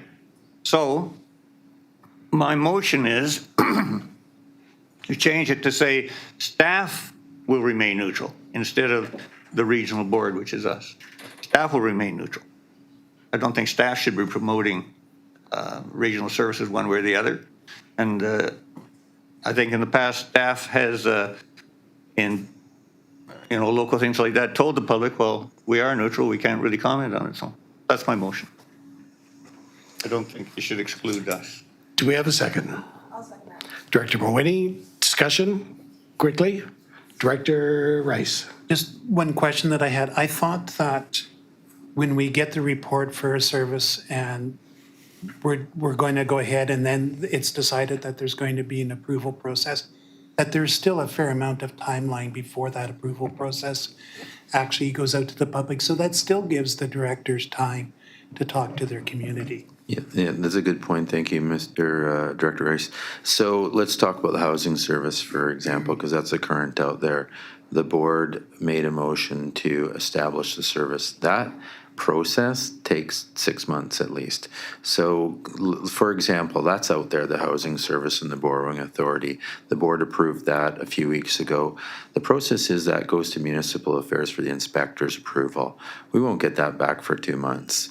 Then when we get that back, then we exercise an AAP process that's out there for a significant period of time. And then there's a quashing period to do with that. So there isn't this tight time frame from Friday to Wednesday. There's all kinds of opportunity for people, again, to provide input. So there's lots of it there. Director Mawhinney, then Director Wally. Thank you, Chair. When I was reading this bylaw, Clause 9 was really the only one that really stood out to me. And what my question is when it says the regional board in this sense, is it referencing the board as a whole, or is it referencing individual directors of the board?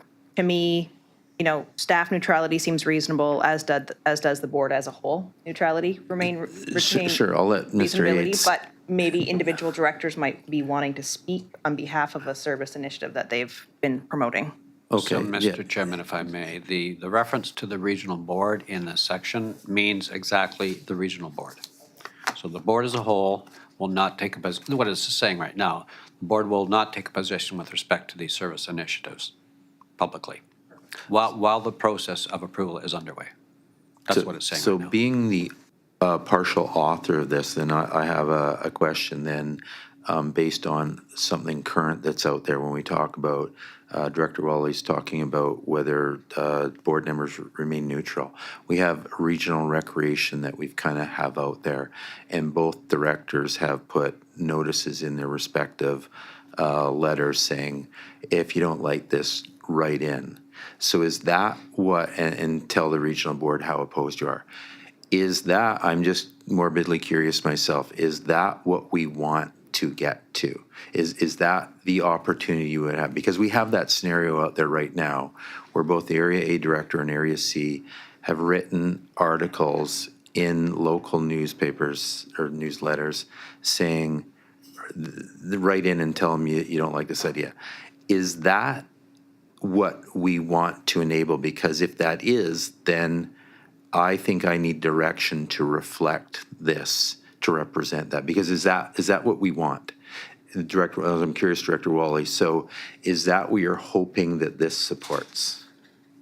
No, but I didn't understand fully what Mr. Yates said. Are you saying, maybe my motion's waste time here, but are you saying that when it says the regional board, you're talking the regional board as a whole, like sitting at this table making a declaration about whether we support or not support? Are you talking about individual directors? That's what I didn't.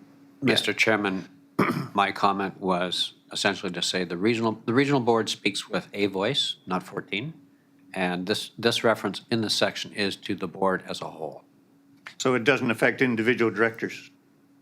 I think there are other things that individual directors are bound by in terms of conduct, et cetera. Yeah, I'm not That's- talking about This misconduct. is really to do with service initiatives, and whether the board as a whole will publicly come out during an approval process to say we support or we oppose or whatever. I think Okay. that's what that's saying. So I didn't understand that. So I'll withdraw that motion because that's what I was concerned about. I didn't understand. Okay, but I think, while it's out there, I still think it's value to get clarity on it, because when you spoke to it, it talked about directors are remaining neutral, well, staff are going to remain neutral. So is it the will of the board that directors don't remain neutral? Can't be, because how do we talk to our constituents if we're neutral? I mean, who are they going to talk to? Who are they going to ask questions about it? What's this? What's that? They have no one to ask but us. So is remaining neutral putting newsletters saying vote against it? Like, is that what you want this to reflect? Okay. Okay, I withdraw the motion if the seconder would go along with that. I'm fine with that. Director Chapman. Thank you, Chair. A question I had to staff is, we define what a local service is, and typically that's, say, within Area D, let's pick on Area D. If they had a service within Area D, that was a local service. Then we have regional service, which encompasses everyone. But if we have a service between, say, Area D and the city, that would be a sub-regional service, would it not?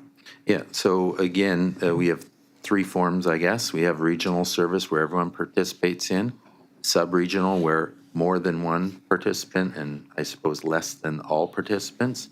And then in essence, when you have a local service of your own, it actually gets defaulted to a service of the board because one director can't have its own or her own service. So do we need to define what a sub-regional service is? I guess sub-regional is, more than one participant, right? And less than all. So that would be a regional service. I would call a regional service a service that everyone participates in. Right. Regional broadband is a service that we all participate in. A sub-regional is recreation, the Area D in the city.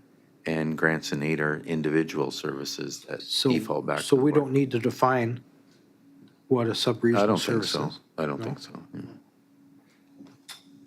Thank you. Okay, so now we're going to B. Now, I believe I already read B. Correct? No? I didn't read it out loud. Okay, that could be it. that the bylaw 514, being the bylaw to establish a framework for consideration of the service initiatives, now be introduced for the first time. Motion, please. Also move. Second. I missed who with the first one. Was it? Oh, over there.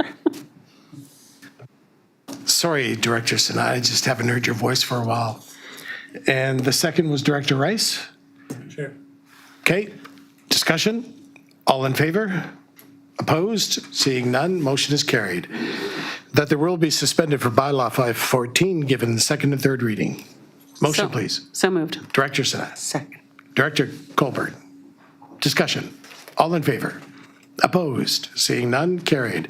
That the bylaw for 514, being the Regional Service Initiative Process Bylaw 2023, now be reconsidered and finally passed and adopted. So moved.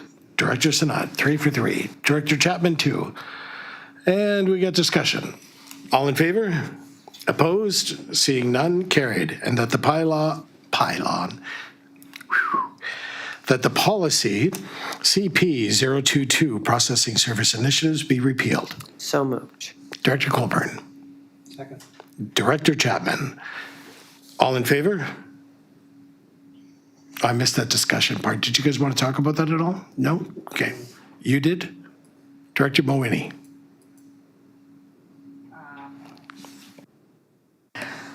Thank you, Chair. I think I had a follow-up motion, but I'm going to reserve that for a future meeting on account of time. Thank you. And that was it to, then we're going to number 4. I'm going to suggest a 12-minute recess. If everybody has nothing to do with that, there's brownies over there as well. So we shall, what's the official time on the clock? 2:22? 2:54? 34. 2:34? I like 2:54. 2:35. 2:35, everybody return, please.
This is today. This is,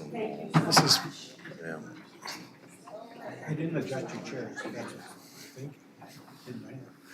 I know, you didn't bring me a brownie or anything. Bring a brownie. He had 3 in his hand. He had 3 and he didn't bring me one? I assumed 1 or 2 were for you, but. Oh, it's just, I tell you, no, it's fine. We're starting the meeting. Don't worry about it. No, I don't want a brownie. It's too late. It's like getting me a gift after my birthday.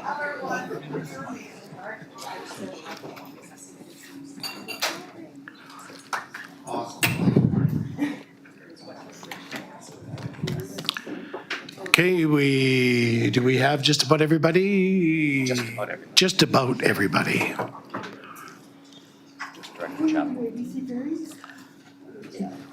We're just waiting for Director Chapman. He's on a very important mission at the moment. So we have to wait for his return.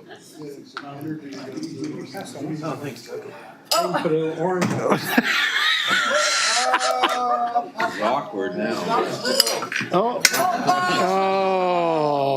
Hold on. No, just wait. The mission was almost a success. There we go. Thank you very much. I appreciate that. I cleaned it. Okay, he cleaned it. It's all good. Okay, we're on number 4. We'll call the meeting back to order. Bylaw number 516, Quadra Island rezoning, RZ 3C 23 BC Ferries. A report from the CAO be received. Move receipt. Second? Thank you, Director Chapman. Discussion? All in favor? Opposed? Seeing none? Carried. And bylaw 516, being the bylaw to amend the zoning regulation application for Quadra Island, now be introduced and read for the first time. So moved. Director Moreno. Second. Director Vonish. Discussion? All in favor? Opposed? Seeing none? Carried. Chair, just for clarification, that was for electoral areas only? Was that correct? Oh, sorry, I read majority. I appreciate that. So this next one is also for just the electoral areas only. That the bylaw 516 be given second reading. So moved. Director Wally, Director Mawini, discussion? All in favor? Thank you. And elector or director, I can't even speak anymore, area directors only, that an in-person public hearing to consider bylaw 516, be scheduled for 6:30 PM on Monday, October 23rd, 2023 for the Quadra Island Community Hall located at 970 West Road, Kwatsiatski Cove, Q Cove, BC, and that the holding of the public hearing be delegated to electoral area C director. So moved. Second. Discussion? All in favor? For electoral areas? Opposed? Seeing none, motion is carried. All directors, bylaw 519, rezoning application for RZ 3D 23, Zaschuk. Anybody got that one? Zaschke? Sure, Zaschke. Sure, we can go for that. RZ 4D 23, Sprout. RZ 5D 23, Vernon. RZ 6D 23, Grace. RZ 7D 23, Jehulan. RZ 8D 23, 503937 BC Limited. RZ 9D 3, Matter. RZ 10D 23, 503937 BC Limited. That a report from the CAO be received. Move receipt. Second. Wow. Second was Director Mawini. Okay, discussion? All in favor? Opposed? Seeing none, carried. That bylaw 519, being the bylaw to amend the zoning regulation application for Area D, Oyster Bay, now be introduced for the first time, electoral areas only. Move recommendation. Director Rice, Director Vonish, discussion? All in favor? Opposed? Motion is carried. Bylaw 519, being given second reading, electoral areas only. Motion, please. So moved. Director Vonish, Second. Director Mawini, discussion? All in favor? Opposed? Seeing none, carried. And that the in-person meeting to be considered by law, to consider by law 519, pardon me, be scheduled for 6:30 PM Tuesday, September 26th at the Oyster Bay Resort located at 4357 South Island Highway, BC, Campbell River. And that holding the public hearing be delegated to Electoral Area D Director. So moved. Director Mulwini, Director Vonish, discussion. Electoral areas only, all in favor? Opposed? Seeing none, carried. Bylaw 520, rezoning application for RZ 12D 23 Miller, that the report from the CEO be received. Move receipt. Second. Director Rice, Director Mulwini, discussion. All in favor? That's everybody? Opposed? Seeing none, carried. And that bylaw 520 being the bylaw to amend the zoning regulation application for Area D, Oyster Bay, Butter Lake, now be introduced for the first time. So moved. Director Vonish. Second. Director Mulwini, discussion. All in favor? Opposed? Seeing none, carried. That bylaw 520 be given second reading. So moved. Director Vonish. Second. Director Mulwini, electoral areas only. All in favor? Opposed? Seeing none, carried. For electoral areas only, that an in-person public hearing to consider by law 520 be authorized and be held immediately following the public hearing on bylaw 519 on Tuesday, September 26, 2023, at the Oyster Bay Resort, located at 4357 South Island Highway, Campbell River, BC, and that the holding of the public hearing be delegated to Electoral Area D Director. Move recommendation. Director Rice. Second. Director Mulwini, discussion? All in favor? Opposed? Seeing none, carried. Bylaw 521, delegation of purchasing authority, that the report from the CAO be received. So moved. CAO. Second. Thank you, Mr. Chair. So just for the board's information, this is a bylaw, purchasing authority delegation bylaw that was adopted by the Comox Strathcona Board some 16, 17 years ago.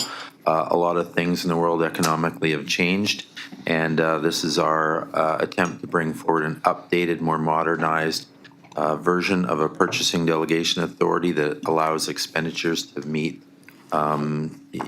levels that are a little more reasonable than we think than they are in the past, and streamlined process. So you can see if you've looked at the previous purchasing bylaw that the numbers in there are quite dated, and I would consider them inhibit our efficient process, if you will. Everything within the financial plan doesn't change as far as approvals of the budget, and just the numbers for individual authorities here have been updated and what I believe is modernized. Thank you. Director Mulwini. Thank you, Chair. I did read the old bylaw and the new one. The old one is 16 pages, the new one is 3 pages. What I was wondering is, there are certain schedules that are attached to the old one, like for instance, Schedule C, the purchasing management service policy. Would this policy still be in effect with the new bylaw because it doesn't mention it in the bylaw?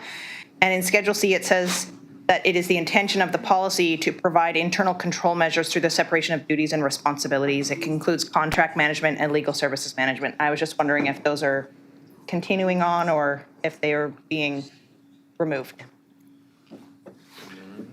Mr. Yates. Thank you, Mr. Chair. I believe the intention is if the board adopts this bylaw, there would be changes to those policies to also bring them up to date. Because right now they are quite dated, and they refer to all kinds of positions that don't even exist in the organization, so they would have to be updated as well.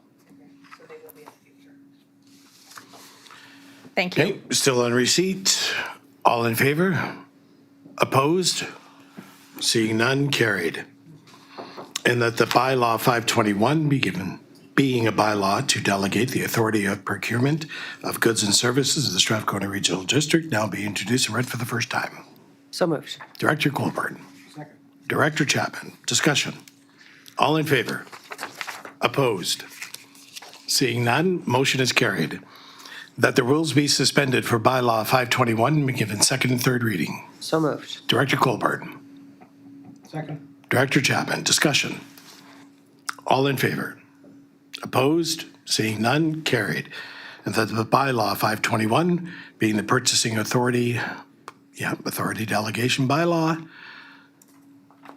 2023, be reconsidered and finally passed and adopted. So moved. Easy for me to say. Director Colburn, Director Chapman. Discussion? All in favor? Opposed? Seeing none, motion is carried. Bylaw 522, Electoral Area B, Dog Control Service. All directors, this report from the CAO be received. So moved. Director Bonish, Director Colburn, CAO. Just a little heads up, Mr. Chair, I think on motion D, the area director has an amendment to that. On D, thank you. When we get there. All in favor? Opposed? Seeing none, carried. And that bylaw 522, being the bylaw to establish a service for dog control within electoral area B, Cortez Island, be introduced and read for the first time. So moved. Director Bonish, Second. Director Mawhinney, discussion? All in favor? Opposed? Seeing none, carried. And that the rules be suspended for bylaw 522 be given second and third reading. Motion, moved. please. Director Bonish, Director Mawhinney, discussion? All in favor? Opposed? Seeing none, carried. Director Bonish? I'd just like to amend D, so rather than obtained by written consent, I'd like to just open this up to the public, have constituents weigh in and do it by AAP. So the motion will read that participating area approval for bylaw number 522 be authorized to be obtained by AAP for electoral area B in accordance with section 347 of the Local Government Act. If I may, Mr. Chair, I think just removing the obtained by and substituting alternate approval process period, because there are different sections of the act, so I think if we end with AAP, that would be. Thank you. Great. Okay, what Mr. Yates said.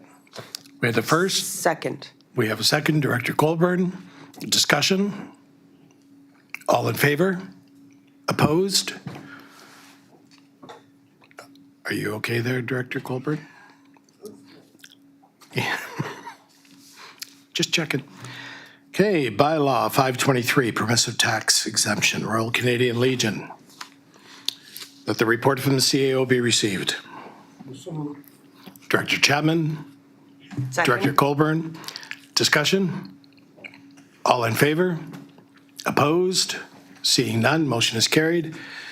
And that B, bylaw 523, being the bylaw to provide exemption for taxation for specified real property located in Quadra Island, now be introduced and read for the first time. So moved. Director Mawhinney. Second. Director Colburn, discussion? All in favor? Opposed? Seeing none, motion is carried. And that the rules be suspended for bylaw 523, given the second and third reading. So Director moved. Mawhinney, Director Colburn, discussion. Director Lanyon. So for these kinds of things, when we give a permissive tax exemption to a specific area, does that affect the overall pool of taxation for the whole regional district, or just, does it distribute the additional tax to just that area's taxpayers? No, as a whole, what it does, let's say for the region, let's say the permissive tax exemption, for example, was $1,000. $1,000 would be added to the, 40-some thousand people in the regional district, a nickel, a penny each. So it's absorbed by the whole regional district, not just that area. Okay, so why don't we just approve it for every not-for-profit? And what makes this one special? Yeah, that's a fair question. Mr. Yates. Thank you, Mr. Chairman. The rules governing the circumstances under which local government and regional districts in particular can provide permissive tax exemptions are laid out in legislation. So the ability to award permissive tax exemptions for every nonprofit is not an option for the regional district. So depending on the organization, the land or improvements that they wish to have exempted have to be specified in a bylaw by the regional district. Yeah, but what I think Director Lanion's getting to is those that qualify, if you will, for progressive tax exemption, what makes one more special than the other? To me, this is another $3,000 item before this board. And I don't want to see these kind of things coming before us anymore. Can the taxation, in terms of the exemption, can that not be made for a 5-year plus term? Mr. Chairman, to do it for more than a single year requires the assent of the electors in a regional district, not in a municipality, but in a regional district, it requires assent of the electors through a voting process or AAP.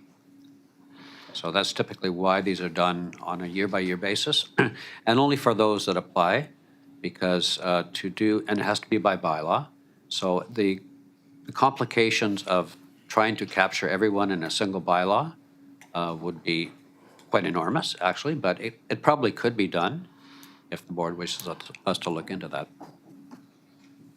At the City of Campbell River level, we have a committee that makes recommendations based on criteria. So I don't know what the criteria are as to why this particular organization is getting tax relief.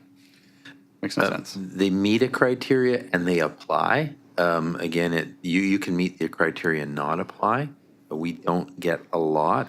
I just don't know of a way other than, again, what Mr. Yates said about not bringing them here.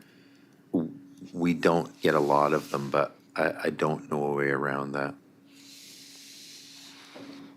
So all in favor? Opposed? Seeing none, motion is carried. D, that the bylaw 523, being the Royal Canadian Legion Property Tax Exemption Bylaw to 2024, now be reconsidered and passed and adopted. So moved. Director Mawhinney, Director Colburn, discussion? All in favor? Opposed? Seeing none, carried. Correspondence. We are going to say that, correspondence 1, pardon me, that the July 20th, no, that doesn't. Chair, can we adopt them all at once? We're going to. Yes, we are. So motion to adopt A through M. Well, we need to do one. No? Number 1 first, Mr. Chairman. Oh, 1, and then, And 2.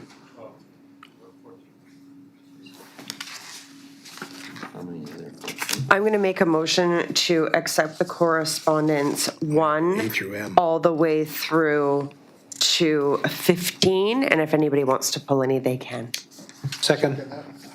Sounds good. Director Dahl. Would you like anything pulled? I'd like to pull my own. Could you use your microphone, please? I would like to pull number 2. So mine is, where'd it go? Number 2. And yours, Director Wally? Just one moment, Mr. Chair, I'm trying to find where the thing went. It's the last letter from the correspondence, anyway, got away on me. 15, the MIABC board highlights. No, sir. Oh, yeah, 2's been pulled, so. yeah, Already been pulled. thank you. All righty. So all in favor of the ones that we said to pull? Opposed? Carried. Go ahead. Number 2, please. Go ahead, Director Mawhinney. Thank you, Chair. I'm guessing that not many of you had a chance to read all of the correspondence under number 2, which was quite a few letters from constituents, mainly within Area C, who are writing to register their disapproval for the taxing for Strathcona Gardens.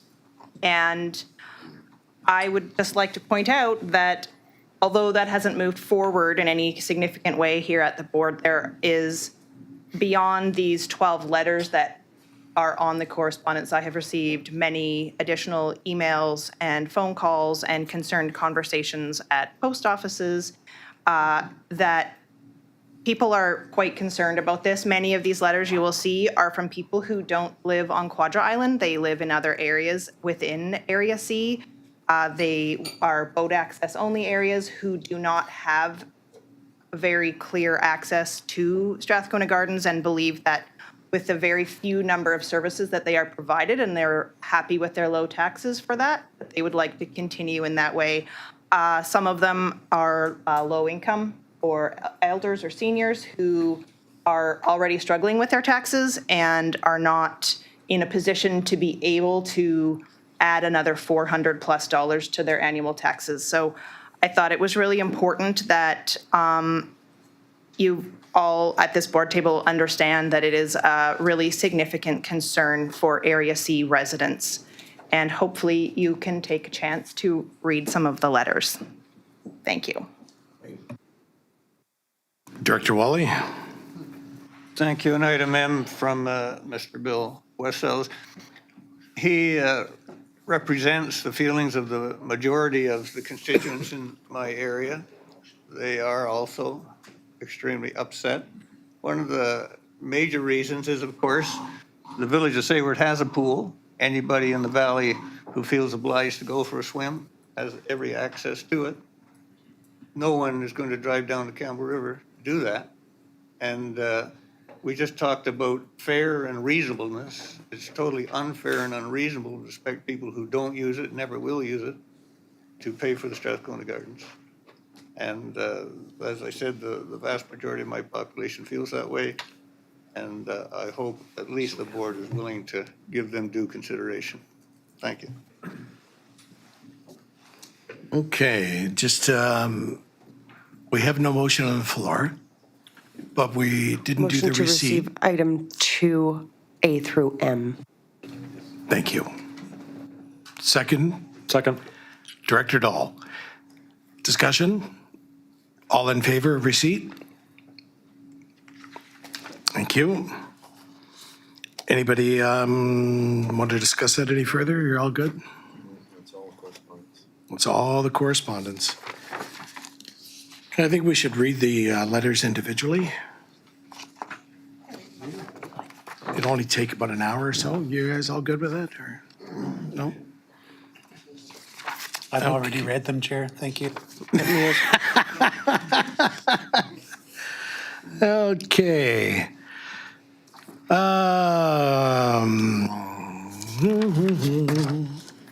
No. Are we in queue? You, I believe. You? Wow. Look at that, Mr. Vinesh. 2 minutes to your deadline. I'm good till 3:30 now. Oh, there we go. Thank you. Closed session.